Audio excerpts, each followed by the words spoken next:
This year's Time to Talk Day is asking everyone to brave the big talk.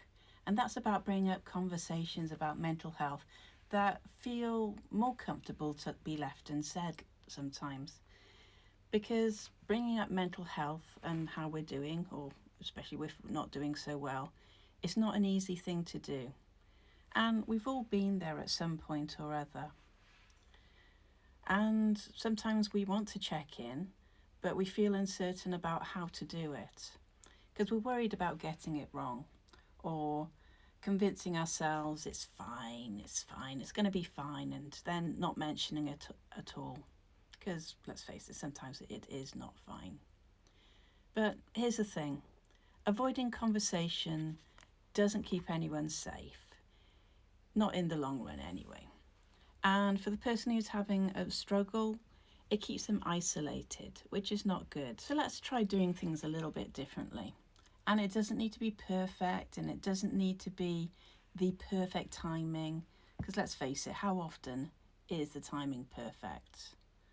The main thing is about making space to have that conversation, asking the question directly and in a way that's not going to be misinterpreted or misunderstood, and then listening without judgment. So, for example, you could ask a colleague, hey, how are you really doing? After they say, I'm fine. Because let's face it, everyone who says, I'm fine, aren't necessarily meaning they're fine. Or you could just say, for example, text someone and say, hey, just checking in. And that reaching out can be helpful. Or if you're in close proximity, you could invite someone over for a cuppa and just have a natter and actually listen. It's important to share something honest about your own mental health when doing these kind of things as well.